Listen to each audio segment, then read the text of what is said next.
Welcome to The Whole View. I'm Stacy Toth of Real Everything. I'm here each week to dive deeper into how we can find happiness and health inside and out through self-love, body positivity, and discovering new ways to be our best selves.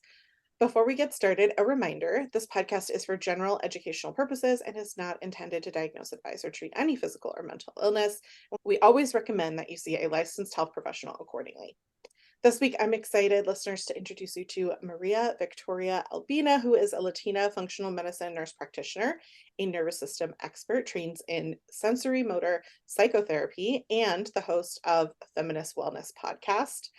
And on that podcast, I loved the description. It says, offers empowering holistic medicine, psychology, and life coaching advice for smart women who believe they can live powerful, fulfilling lives with more self-worth, self-love, and true self-care.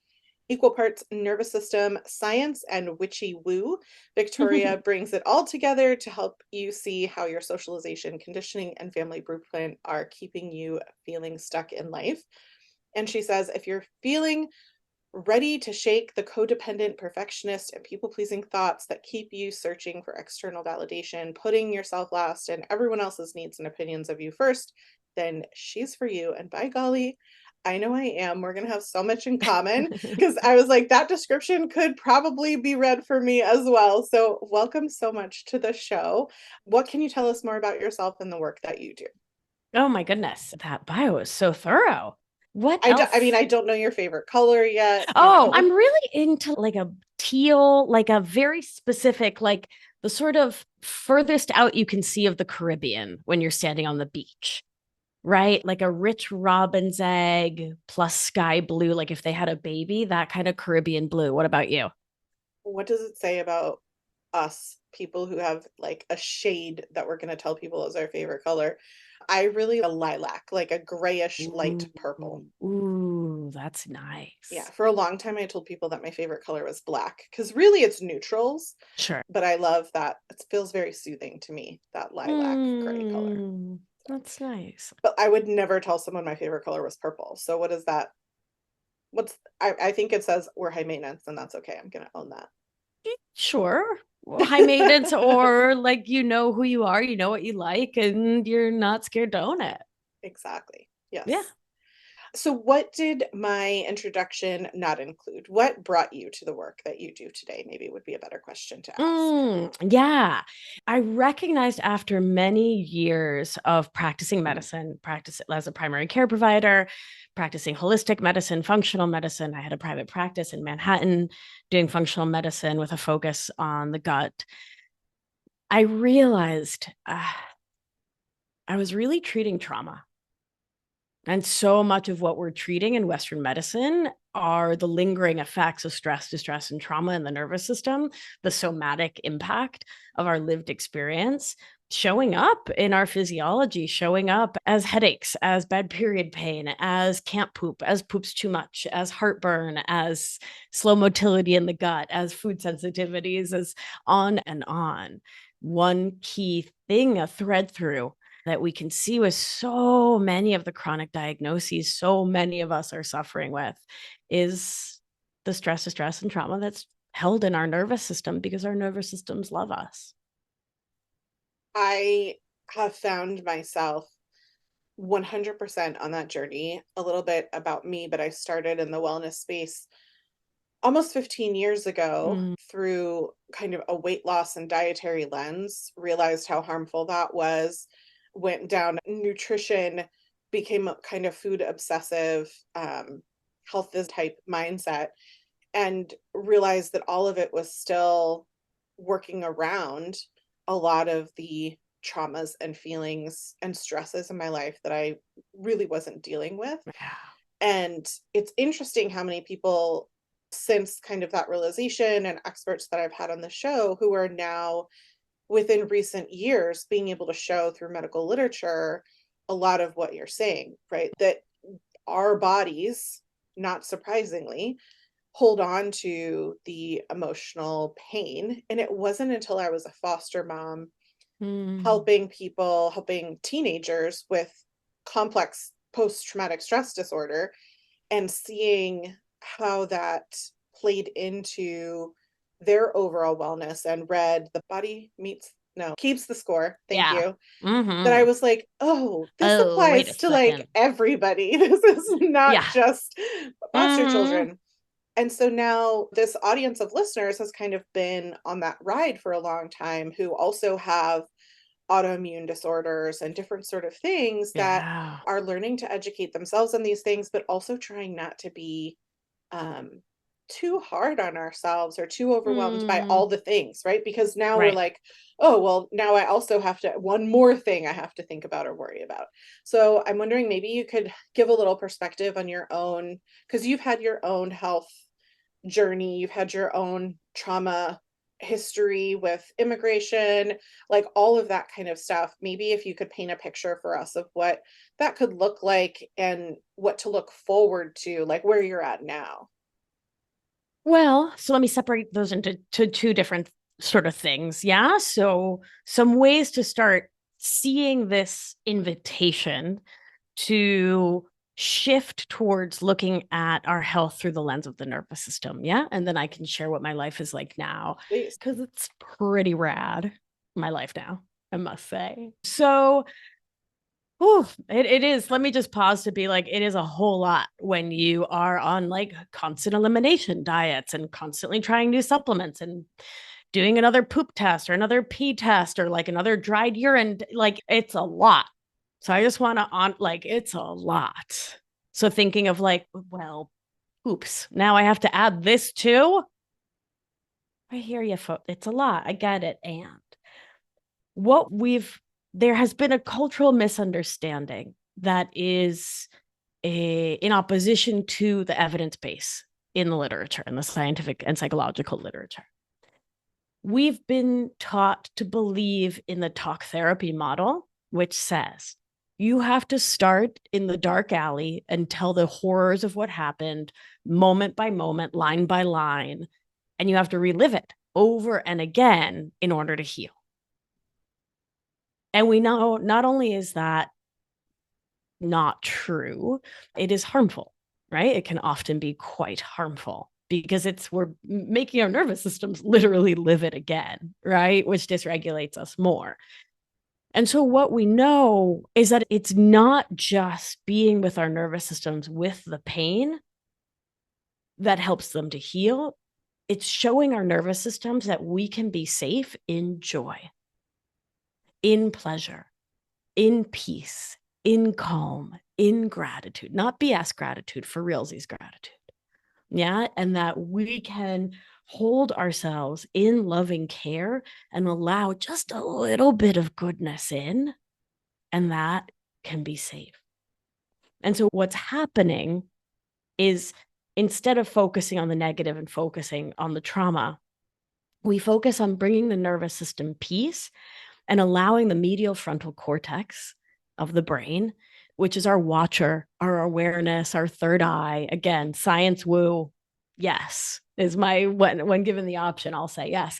That part of our brain holds the keys to understanding if an experience of life is scary, oh my gosh, run away, or it's like, very nice, thank you, I'd like some more.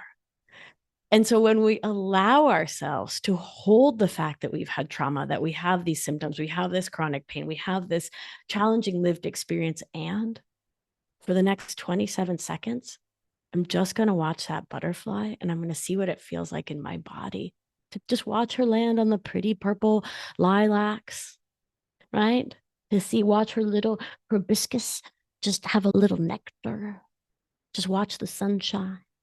We're not negating our trauma, but we're showing our medial frontal cortex that it can be safe to be here and now with something that's pretty darn okay. Thank you. You see how we're also not BSing ourselves there and being like, you just have to like have everything be wonderful to heal. No, pretty darn okay enough. Thank you is enough. Right. And so we aggregate those moments.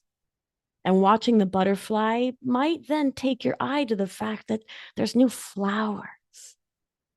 Or if it's the autumn, that the leaves are starting to turn and maybe your eye can find the brightest red one. You see where we're going? Is not pushing ourselves towards the ouchy or the amazing, but just getting present to right now. And it's additive, right? It's cumulative. You add it all up and it starts to show your nervous system that you can be safe in the present moment. You can be safe with yourself, and you start to create a resource in your nervous system so that when your nervous system does start to dysregulate, to leave ventral vagal, which is the safe and social part of the nervous system, where all our physiology operates optimally, you start to leave that and you start to get worked up because you had an old worried thought and you start to spinny. There's one more line of code in your brain, right? There's one more little flag that says, hey, butterflies and lilac. And your nervous system will desire to come back to homeostasis because that's what mammals want to do, right? And so every time you give yourself the opportunity to be at peace and really experience it, you are setting your nervous system towards a belief system around life that is the one most of us want, which is pretty darn okay most of the time, punctuated with your chihuahua dies or you win the lot. Well, most people aren't happier when they win the lotto, but like you get whatever your A+ prize is, right? So really starting to show yourself that beauty is available, joy is available, peace is available, can be in its way just as healing as the slog. I know I asked you to share a little bit about your Yeah. story, but hearing this piece, I think I also kind of want to add slash ask what I have noticed. We've talked previously about neural pathways, right? So Yeah. while we're Good. in the brain, one of the things that comes to mind for me is this idea that like the butterfly is literally and figuratively this new neural pathway, right?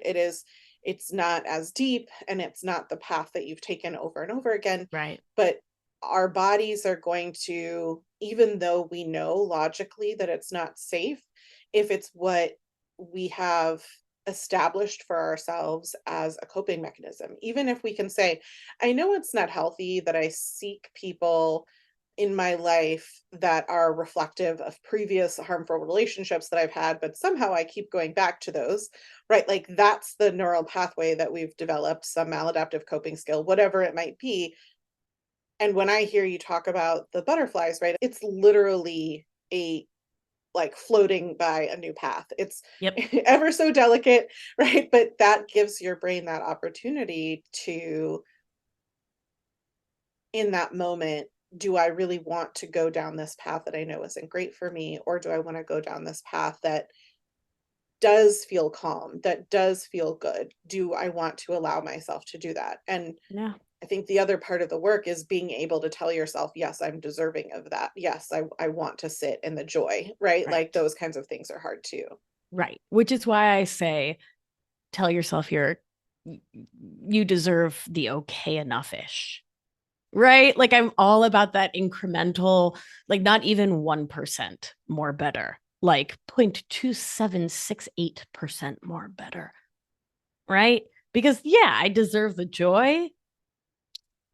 You're lucky this is a PG show when right? My inner teenager would be like, yeah, right. But in more colorful Rhode Island based language. As I have 4 teenagers, so that Yeah. language is very Uh-huh. familiar to me. But like I deserve okay enough-ish is easier to get to, right? And so we're setting our nervous system up for, I don't even want to say a win, for a not loss, right? And each not loss is a not failure. You see what I'm saying? Like, let's work with the negativity Right. bias in the brain, It's not reinforcing the right? negativity. It's not reifying the fact that you're horrifyingly terrible. You're like a little bit okay, acceptable as a mammal today. So how I'll do you take get from it. that to where you are now, which you just self-described as pretty great, pretty wonderful, or something like that? Yeah, Yeah. something like that. I probably used adjectives like dope or rad because I am from the 90s. I think you and I are of a similar age. And I feel like now that we're fashionable again, also, can you even with like Juicy Couture is back? and like the No. parachute pants. But my favorite, and listeners, I know we've told this joke before, but it never gets old. My children like to joke, what was it like when dogs ran wild? Like that's their joke for me. It's like, Because who let the dogs out? no, because Oh. like that's how old we are. Is like the dogs ran wild back. That's before dogs were domesticated. That's how old we are. Oh, Like, wow. yeah, Yeah. Wow. yeah. I mean, they're Because kind if of I, not wrong. We ran wild. well, that's true. If I tell them things like, I had to print out like a Google map to go someplace before. Didn't exist. You had to ask Jeeves. I think we can handle it on the smartphone. Like it's eye roll for days. So yes, those are my days. I was trying to explain to a kid recently, a 20-year-old the other day, a kid, that why we had to drink out of the hose outside. Like they didn't understand that we weren't allowed in the house. Like summer just meant you can't come in here.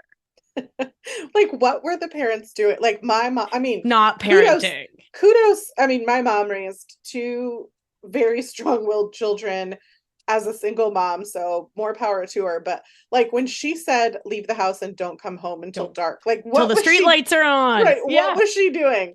What was she doing? Who knows? Who knows? We'll never know. But We'll she had enough Aquanet on to make her flammable. Let me tell you what. Facts. Science, folks. So what do you do to make your life rad and awesome and dope? It's incremental, right? So like most of us, my romantic relationships were the most challenging thing for my nervous system because, I mean, it makes sense, right? Our romantic relationships are where we project all of our wounding from our childhood, and our nervous systems do something brilliant that stinks called reenactment. And so reenactment is literally what it sounds like. Our brains will do the thing that was really painful earlier in life with the hope and dream that it'll turn out more betterly this time. It doesn't. Just for the record, dear brains, cut it out. So, how do we cut it out? By creating these new neural pathways. And so, for me, recognizing that romantic relationships were the place I wanted to do the most work. How is that for diplomatic and self-loving? Because, like, I could have said where I was a hot mess, for example. And so I really started with friendships and building the skills that I wanted to have in my romantic relationships with my friends because it was a lot safer. So knowing what I needed and voicing it, horrible, horrifying, could likely lead to death and doom if you asked my brain, right? If you asked my nervous system. So I started doing it with my friends, right? Setting boundaries. Terrible idea. I mean, if you're my amygdala, the fear center of the brain, you're like, absolutely not available, 0%. There will be no boundaries here, right? On and on. I practiced these skills with friends, often telling them exactly what I was doing, right? Like, okay, Sarah, I am going to set a boundary with you because it's this project I'm doing, right? I'm really scared to do this thing. So here we go. Right. And as a feminist, of course, finding friends who would consent to be part of my guinea pigs in my grand life reimagination schema experiment and starting to show my medial frontal cortex. So the medial frontal cortex, which is my favorite part of the brain, but now I'm bragging, has this incredible thing called the amygdala brake. So it has its like proverbial hand on a lever that keeps the amygdala, the fear center, quiet. Right? It's like, oh, you know what it's like? It's like it has its hands over the amygdala's eyes, so it can't see what's going on. Right? In Spanish, we say, ojos que no ven, corazón que no sienta, eyes that don't see, heart that doesn't feel. So it's like the amygdala isn't freaking out because it can't see what's happening. And then the medial frontal cortex is like, this is like that other scary time. And it takes its hand off of the amygdala's eyes, and the amygdala freaks out, and you're full of adrenaline, you're full of cortisol, off to the races in sympathetic fight or flight activation, right? So we got to show the medial frontal. It's not so scary to set a boundary. It's not so scary. I just did it with Sarah, and she was like, oh, okay. Cool. Want to go get ice cream? Like she was like chill. So it was not only not a crisis, but actually was like pretty great and like ended really well. And so you do that enough and enough and enough and enough. And listen, it took a lot of practice. I'm not out here. But eventually I could do it with a date, you know, and could do it more and more. And simultaneously in that process, coming into greater awareness through the body, through the soma. Soma means body in Greek. And so somatics, the modality I practice, is the exploration of the body, the understanding of the body as a site of great wisdom, right? As a really important teacher. And really learning how to hold space for my own wisdom to come through my body to really show me what I'm really feeling on the inside, which can be really challenging, especially when we grow up in codependent, perfectionist, and people pleasing households, as I did. It can be really challenging to know what we're feeling, right? And to have those words and to really connect with it. And somatic practice has allowed me to hear it not just from my brain, but from my body and to feel my emotions in my body. And so just giving myself the opportunity to really build more awareness, like present moment to moment awareness of my body, my feelings, my wants, my needs, and to really honor that. Which, okay, so if I'm just putting myself in the shoes of a listener who's like, okay, girl, but like what? How? So for me, well, for me, it always starts with the quotidian BS, right? Like that's where life happens. So you wake up in the morning. Do you actually want coffee? Or are you just drinking coffee because you've always drank coffee because I don't know, you've always drank coffee? Like, do you maybe want tea? Or if you drink coffee, do you actually want it black, or like would a little half and half be a real delight? Do you know? I didn't. I was living completely unintentionally just from habit. And so I started with those little things. Like I would pour a glass of water and then I would hold it and I would say, do I actually want this? So I could start to feel what wanting feels like. So I could start to feel what a yes feels like or a no feels like. Right. And I know it's ridiculous, but like pick up a rock and ask your body, do you want to eat this? Just to feel what, like, ew, no. That's not going to be good for your teeth. This message brought to you by the Please Get More Dental Work. No, I immediately like pictured, because we were talking about the 90s also, Never Ending Story, like rock muncher character We guy. watched that the other night. It doesn't hold up. Yeah. It really doesn't hold up.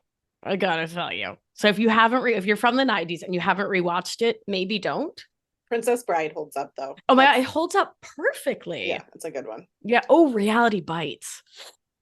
Really? Oh, don't have you rewatched it? I And like have. Yeah. the ending, she like gives up her whole life for some Yeah. idiot dude. I'm Yeah. like, Lainey. But we love to make fun of those. I just feel like the ending of all things 90s and early 2000s was relative to that. So, I mean, I think you're right. yeah. So yes, to listeners being like, okay, so exactly what is somatic practice? I Yeah. think asking those questions is a great place to start. One of the Yeah. ways that I've seen it work in therapy that I've started to do myself with some self-guided asks when I'm Hmm. feeling escalated, right? And when I say escalated, that could be sad, it could be angry, it could be like any sort of extreme type of emotion. So when I'm feeling those things, I literally try to ask myself, like, what am I feeling in my body in this moment? Mm-hmm. Sure. Yeah. Because oftentimes the root of my anger is really sadness, right? Like Yeah. I'm sad about something for whatever it might be. And my body does not want to feel sadness Yeah. because that doesn't feel good. And so I turn it into anger and I push that on other people. And what that does is push people away from me and reinforces the idea that I'm not worthy. And then my sadness is reinforced. Like, this is a terrible cycle that I and many Yeah. other people have. And so it's one of those things that in those moments, if I ask myself, like, what am I feeling? What am I feeling in my body right now? And I'm able to catch Mm-hmm. myself before it rolls Hmm. into all those things. And I can do a breathing exercise or I can come Yeah. back into myself. Those things I I guess I'm asking, does that Mm. fall within somatic practice? because it feels like where emotions meet physicality. Yes. Okay. Can you talk Yes. a little bit more about like exactly what somatic practice is and how that differentiates from somatic experience approach, which has like a little trademark symbol next to it? Well, somatic experiencing is the work of Dr. Peter Levine and Kathy Kane and several others, but Peter Levine's like the big guy behind somatic experiencing, which I'm also trained in. And it's a really specific sort of protocolized modality for supporting folks in exploring their nervous system through the soma, through the body. Yeah. So that's what somatic experiencing itself is, whereas sensory motor psychotherapy is Pat Ogden's work. Soma means body in Greek, and somatic modalities are those modalities that help us to understand how our feelings are experienced in our body. Got it. I guess what I'm looking for is to help listeners understand the mind body interaction being reinforced physically in a way that they might be able to identify. Like I gave an example, right? But that was like one example. There's a bajillion ways that we can like identify.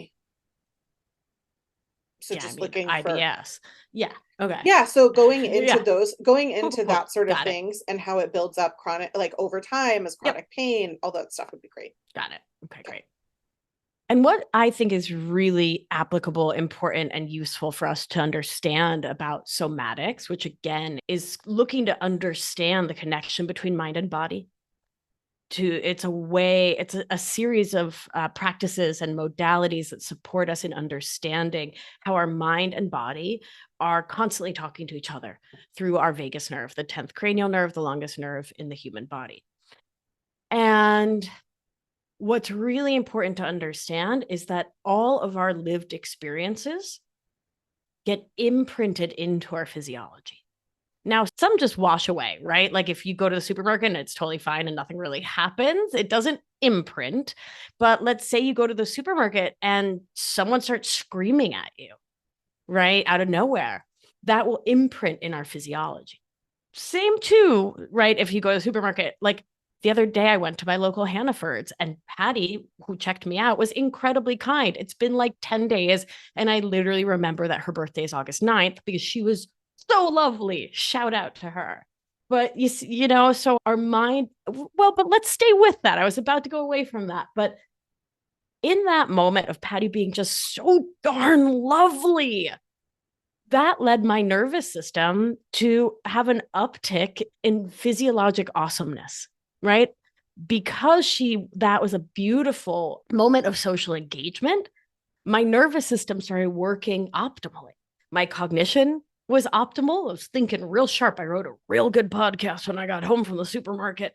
My digestion was soaring along. My thyroid was doing great. I mean, presumably, right? The evidence would point to, but like every part of my body was humming because the social engagement system in my body had a positive interaction with another mammal.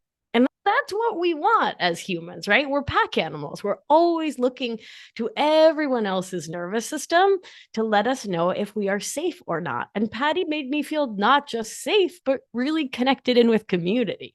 She's a real champion, let me tell you I what. hope you wrote like a Google Yelp review or whatever you need to do for Dear Patty. I did, but I also went immediately to the customer service desk, and I love doing this. I was like, "Hi, I need to see a manager." And they're always like, "Oh crap, we're about to have a Karen moment." Then when and I keep a like pretty serious, somber face, and then when the manager gets there, I'm like, "Hi, I need to talk to you about Patty," and they're like, "Really?" And I'm like, "Cause she needs a raise," and they're always like, "But it's fun." I love getting the manager for compliments. I probably do it like at least once or twice a month. Why not, right? Good plan. Yes. Yeah, it's good for the nervous system and the world. So that's that positive interaction, right? And my body felt great after that conversation. Now, the mind body connection can also mean that when we have a challenging conversation, when we have a not Patty moment, right? This morning, I tried to make a doctor's appointment. The woman on the phone was so rude, I hung up crying. And my partner's going to call and make the appointment for me tomorrow. But yeah, whew, right? I actually just felt my nervous system going to freeze a little bit after bringing that up. I feel like medical receptionists are one of the most important people on the planet, right? It's your first interaction with what should be a healing experience, and they're often just the meanest, And coldest, while we're talking about really negative challenging. experiences, Woo, I can imagine that they've had a lot of negative woo, experiences of I bet. people who have had bad news in the Yep. medical office and taken it out on them, right? So it's like 100%. this. Oh, yeah. Well, the other day I intercepted an email to my staff from someone who was grumpy about something. And this woman had gone off on my team. And the second I stepped in, it was all sunshine and roses. And as a primary care provider, that would happen. Like I'd get slacked right from my front desk being like, you have to come out here, your patient's irate. And I'd go out and like they'd go from screaming to like, oh, hi. As soon as they saw the white coat, it's shocking. That's a whole other ball of wax. I mean, to refocus us, our body does keep the score. So when things happen in life, they're written into our physiology and can present in a bajillion ways. So I had chronic IBS and GERD, heartburn. The reasons why, I mean, it's multifactorial. I had a parasite, I had a bacterial overgrowth, right? Like there were bugs involved. And the reason I stayed so sick for so long was largely because my digestion was slowed and the motility in my gut was slowed down to a crawl because of stress, distress, and trauma, which, as someone who's treated thousands of people with IBS, that's often the case, right? Is that the nervous system at some point had trauma that sent the signal into the body that the human's not safe. And so I have a question for you, Stacy. If you were being chased by a lion and he was quickly closing in on your heels, would you stop to digest the cheeseburger you had just eaten? No, I can't Okay. say. I No. imagine that it looks a lot like the zebra that's running, that I use the phrase everything out, right? Like everything out of the Oh, system because right. we're lightening the load right now. Exactly. Exactly. Yeah. So some bodies, everything out, and some bodies just stop the works up. Right. And either way, it is our physiology's reaction to life being lifey. Right. And so one thing is when life is lifey in our adulthood and we have this complex human brain, but when we're little children's, right, we have no way to understand grown-ups being poopy heads or life being lifey other than to just decide that we must be the problem. Because when we're children's, we understand that we are profoundly dependent on our adults. And so if our parents do some bonehead thing, we decide that we must be the problem because it's safer. It feels safer in our nervous system than deciding that they're the problem. So if no one helps us to see, my love, you're not the problem, your grown up reacted in a way that was suboptimal or wasn't the kindest, whatever, then we move on from being a little kid to being a teenager and then a person in our 20s, our 30s, our 40s, our etc., who believes that we're the problem or believes that we're no good or believes that there's something wrong with us, whatever that childhood story is, that people aren't safe, that we shouldn't have big feelings, that feeling our feelings is dangerous, on and on. And so when something comes close to that wound, we flinch. It might be like physically, we pull away from moments that might lead us to have feelings, or we collapse within our nervous system, right? We get activated when there's big feelings, or we freeze, we shut down. And so either nervous system reaction keeps us from showing up to live life the way we want to, and can lead to more belly aches, more joint pain, more indigestion, more headaches, uh, on more food sensitivities, more depression, more anxiety. I mean, on and on. Secondary to the unhealed wounds in our psyche and their direct impact on our physiology via the vagus nerve. So I think like that's the nugget of everything, right? We could have a mic Right? drop moment of that Yeah. because we know from countless scientific resources that stress is the absolute worst thing we can put on our body. Yet Yeah. nobody talks about what that mechanism is and how we can try to stop it other than just like, hey, try to live a less stressful life. And the thing that I found is that as someone who grew up a perfectionist, as someone who felt like it was my responsibility to be a grown up before I was a grown up, I Right. did not know how to not be stressed out. No matter how much I removed from my life, there was still the only processing I knew how to do was through stress. And it was uncomfortable to let go of that habit that I'd Well, formed, that sure. like Yeah. maladaptive coping skills served me for so long that it felt very scary to say, I'm going to let go of control. I'm going to learn to like not be the only grown up all the time. I have to do these things. And I think what's really difficult is that oftentimes we don't realize that's what we're doing because we've always done it. We Right. learned in this child brain that's what we needed to do. Yep. Yeah. And so this self-identification is impossible. And all we know then is the tensing, right? Mm, That we feel in our right. body. And if Right. someone says to you, well, is that associated with some sort of stress or trauma? Most people are going to be Ow. like, oh, I didn't suddenly start to have fibromyalgia when I was mugged. Sure. Um, because I was never mugged. And so therefore I don't think it's related to stress, right? And Right. it's how does one start to unravel that? What does that look like for someone? A really slow process. And I think that's the most challenging part for the modern, particularly North American, right? Like, well, I can't speak for Canadians. I think it's really challenging. Canadians are still focused on being sorry. So this work is slow. It is really slow. And we live in a culture that, writ large, wants a quick pill, quick fix, silver bullet. Like, I have too much feelings. I want less feelings. Snap fingers, feelings gone now, done. Which, like, that's readily available, right? There's plenty of stuff to buffer against feelings with.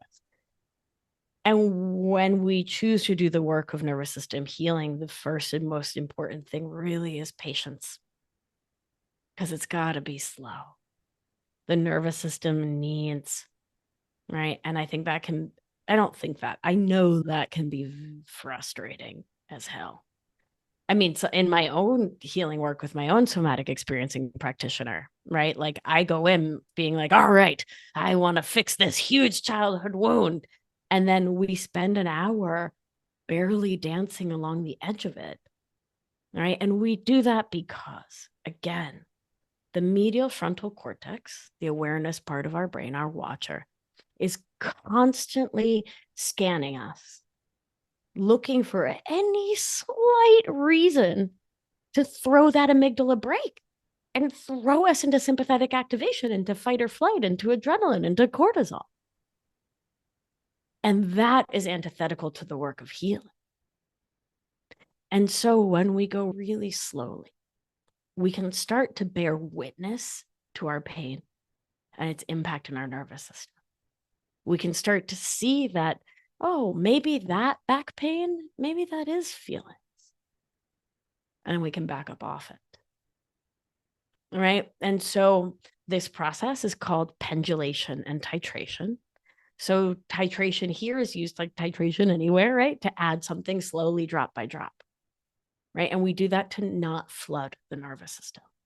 Pendulation here means like a pendulum swinging through the air from one extreme to the other. And that's the process with which we meet the nervous system and create experiences where the nervous system can feel safe with us.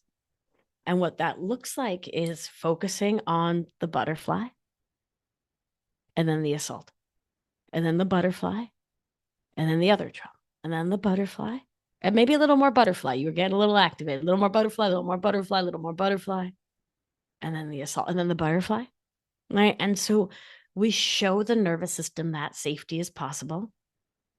And then we move towards the felt sensation of the yucky, very bad, terrible, and come back. And please note that in this process, we don't need to retell the story, right? What I love about somatic experiencing is my clients don't need to say anything to me, right? Like I can hold space for what's happening in their nervous system without, I don't need to know the story. I don't need to know what happened when you were 6 or 8 or 48. I just need to show you love and hold space for you and allow your nervous system to do what it's going to do.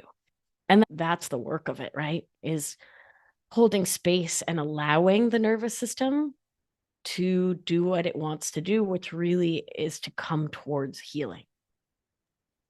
And I think from personal experience, I've been able to, with that space being held, unearth things that I didn't realize were being Yeah. held deep. Yeah. Okay, you might be Whew. aware of some of the things that are kind of surface level, Right.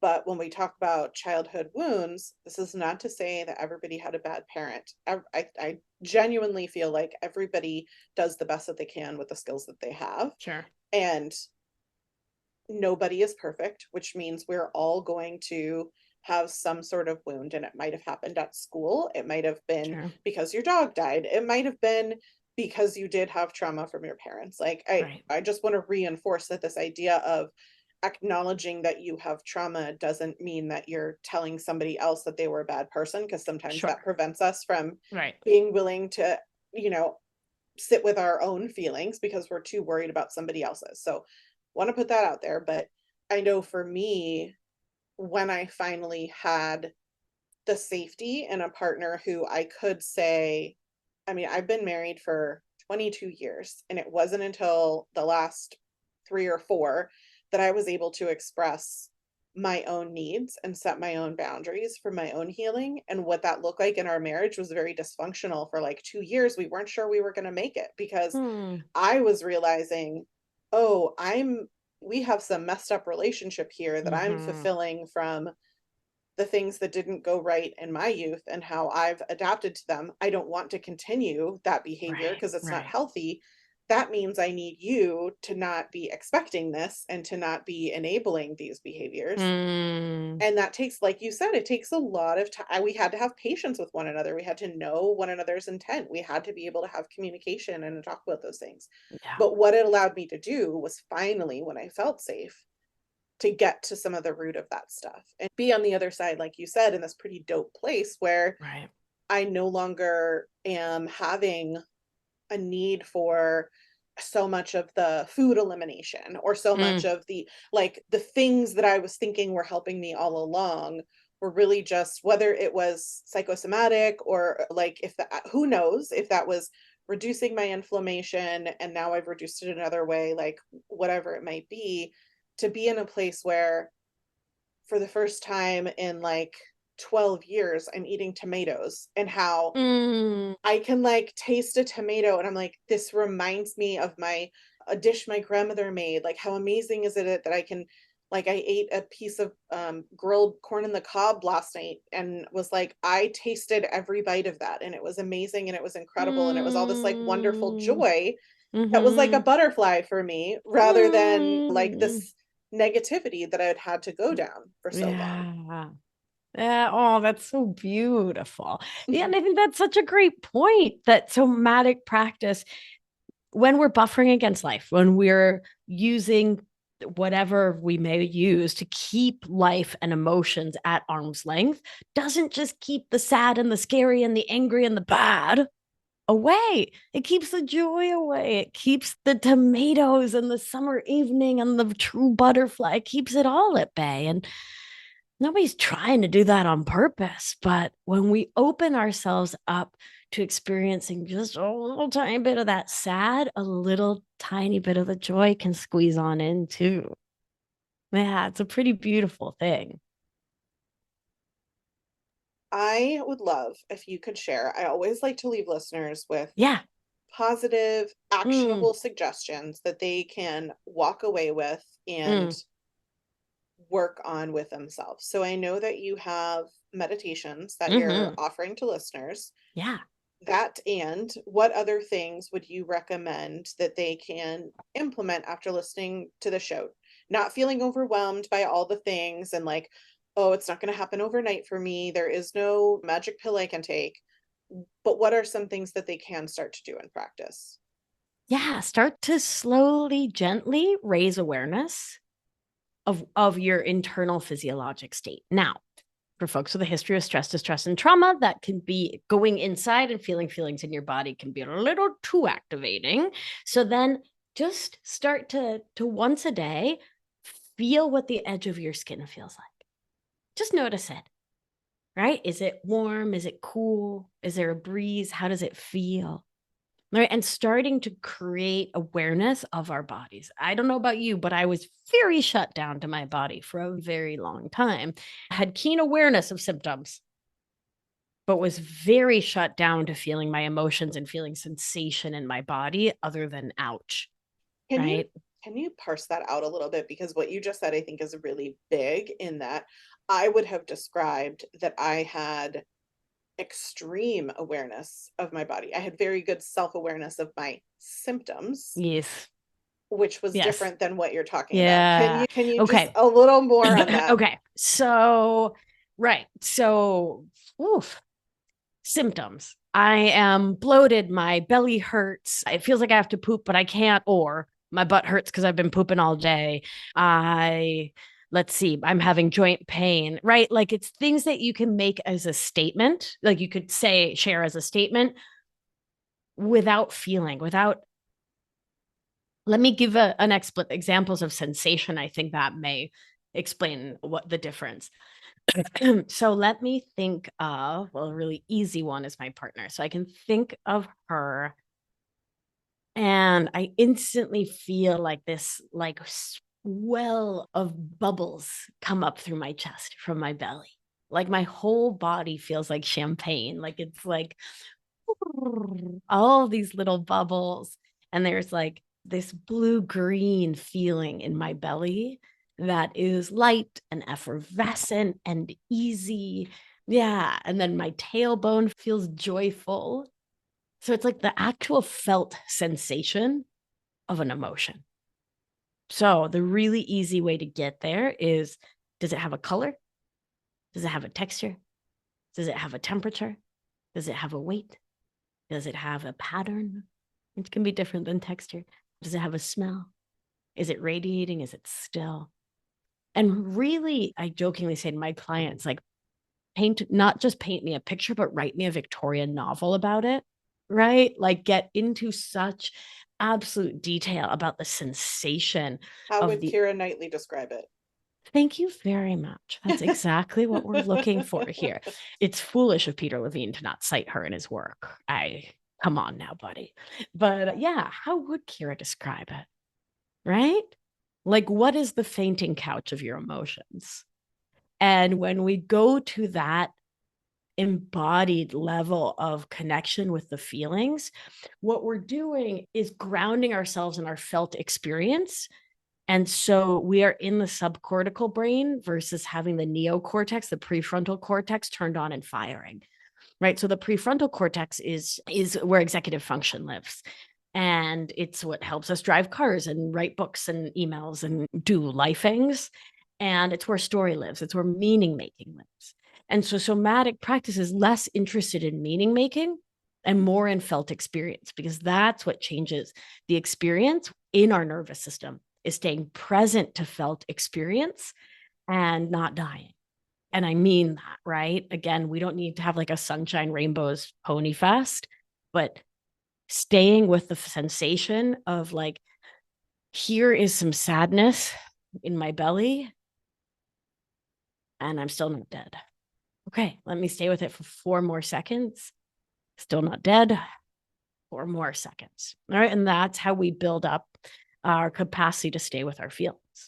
Minute, not even minute by minute, but 4 seconds by 4 seconds. Right. And what we want to stay with, well, want to is a relative word. What supports our growth is to stay with the sensation and not the thought about the sensation. Is that English? Yeah, and it's really powerful, and I have seen it work really well in a therapeutic setting.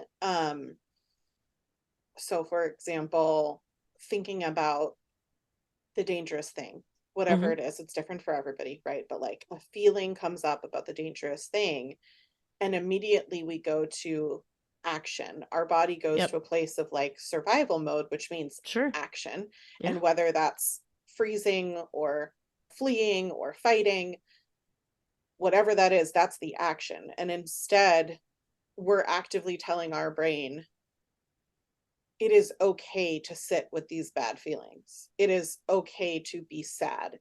And Yeah. that feels super uncomfortable for a really long time. Yeah. And because your body immediately wants to be safe, whatever, and it, again, this could be very different for whoever is experiencing this in terms of my husband has severe social anxiety and he had these things come up walking into a restaurant. He has this stuff trying to like call anybody about anything because that feels super vulnerable to him. For Mm. me, I'm an Enneagram 8. I'll push anybody over verbally or whatever, but I'm also building a wall to keep people out, and letting people in feels very unsafe to me. And you know, Mm. it looks very different to different Mhm. people, Mhm. but I have to be willing, and I have seen it with complex PTSD as well, that when that stuff comes up, it's I am feeling this feeling and it feels really awful, but I'm going to feel this feeling anyway instead of moving directly into action. Does Right. that is that an Absolutely. And I'm feeling this feeling and I'm going to pause and go to the butterfly, mm, right? And really not just tell the story of I'm looking at a butterfly, it's on a flower, but feel what happens, what comes up in your body, what the felt experience of looking at that butterfly and that flower. What does that feel like in your body? And so we ground the nervous system in that. And then, yeah, let's go to the lousy thing for like 4 seconds, but for the felt experience, the lousy thing, back to the butterfly. mhm. So, and yes, not hopping to action, but staying with sensation to sensation back and forth.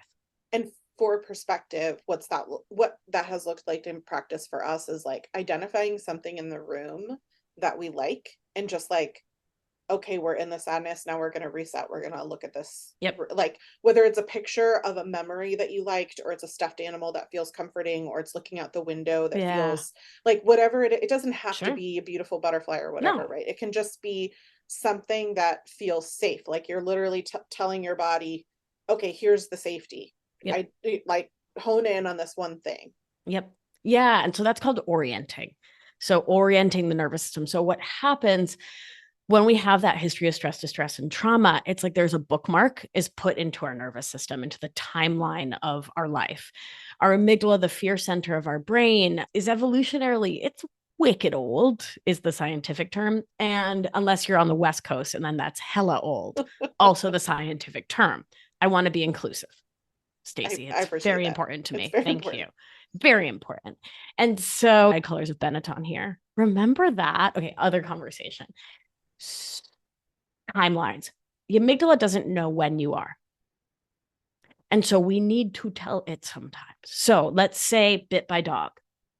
And so you were bit by a dog some point in childhood and it was raining. So you go out for a walk and it's raining. You might be on high alert and you don't even know why. But it's your brain is putting she's in the same place, the same bad thing is going to happen, right? Because your brain is trying to protect you.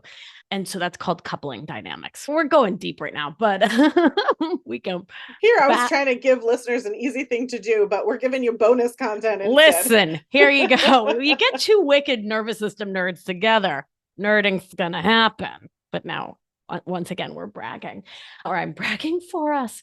Coupling dynamics, timelines, orienting, your brain doesn't know where you are. And so if one portion of your lived experience is overlapping another time when something scary happened, your brain will take you right to there and will then send your body right to there. And so what we get to do, and this is a beautiful, you're asking for solid takeaway skills. Orienting is one of the best ones. And there's an orienting exercise in the meditation suite that I'd like to share with your Oh, listeners. love But that.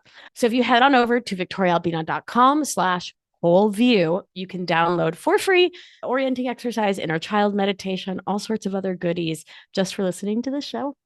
But a way to say thank you for having me here. And orienting is a great tool you can do anytime or place where you find yourself getting activated, getting worried, getting nervous. Like, it's a really great thing to do when you're like waiting for the airplane and everyone starts kind of rushing the gate and you're like, we have assigned seats here, right? Like, no one's getting, it's not Peter Pan. You're not getting left behind. Like, you're going to get on the Greyhound in the sky. That's a great time to orient, right? To look around. And even if you've never been in that airport, what's something that has, we started the show off talking about our favorite colors, right? So can you find your favorite color? What about your favorite shape, right? Can you find a rhomboid? Can you find a texture you really like in your own clothing, right? Maybe you look at your freckles and you find your favorite one, right? It doesn't have to be complicated here, right? But we're just reminding our mind, body, nervous system, hey, hi, it's me, adult me. I'm safe. I'm here. I'm at JFK. It's a hot mess. Everyone's rushing the gate, but I'm fine.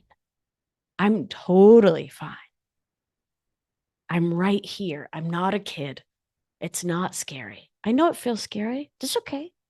Right. So we're not negating, we're sharing truth. Right. Nervous system. I know you feel scared. It's okay. You can feel scared. And right. It's a yes and. And to bring it full circle, I want to remind listeners it might not be something that you're aware of yet as Totally. affecting your health, Mm-hmm. whether emotional Mm, or physical. And we can both attest, but there's a lot of science. I've put multiple links in the show notes for you that show studies on how the somatic practice can improve how we process through stress and trauma, which in turn improves our health outcomes. And you've heard from both of us in terms of like reduced symptoms. And I know you're working with patients and that's what brought you to this work, right? yep. Is realizing that the real root of a lot of the things that you were working with people on wasn't really rooted in their physical health, but rather how they were processing and holding it in their body. So I just kind of want Right. to bring it full picture for people again to say there is Yeah. significant science on this and it doesn't Yep. have to be one or the other either, Sure. right? Like Yes. we can focus on Right. different aspects of our lifestyle. We still want you to get good sleep. We Oh my still want you to goodness. get sunshine. We still Yep. want you to do all these things. Um, but hopefully while you're doing those activities, you can be physically present. You can feel the feelings. You can practice Mm, some of these things. Because I yeah. do think it's easier when you're doing these things to take care of yourself to then want to do the next best thing to take care of Yeah. yourself. And so Yeah. I love that. okay. Well, thank you so much for Oh my joining us on the goodness. show today. Listeners, I want to remind you, you can go to victoriaalbina.com/whole view to get those meditations and free resources. You can also listen to the Feminist Wellness podcast for more great content and at Victoria Albina Wellness on Instagram. I didn't mention it earlier, but I will put a link in the show notes. There was one Instagram reel where you talked about tensing up from stress causing Mm, physical changes. In particular, that was yes. really, it hit the nose on the head for me as someone who's a recovering perfectionist. And I think Mm, listeners will find a lot of great content there that can mm. help them as well. So we'll put a list of all those resources in the show notes for you at realeverything.com. And I also want to remind you that you can head to patreon.com/the whole view to get all of our shows delivered to your inbox ad free, which really is a great way to support the show that we create and produce ourselves. And if you enjoyed the show, leaving us a review would be fantastic. It doesn't cost you anything except about 30 seconds of time. It makes a huge difference in my ability to show up here week after week and continue to do this. And don't forget to follow or subscribe in whatever podcast app you're using. As always, we appreciate your willingness to be open to grow through your own personal changes. No one is perfect, but in listening, learning, and unlearning, we can choose to become better versions of ourselves for ourselves. Thank you again so much for being here, and we'll be back again next week.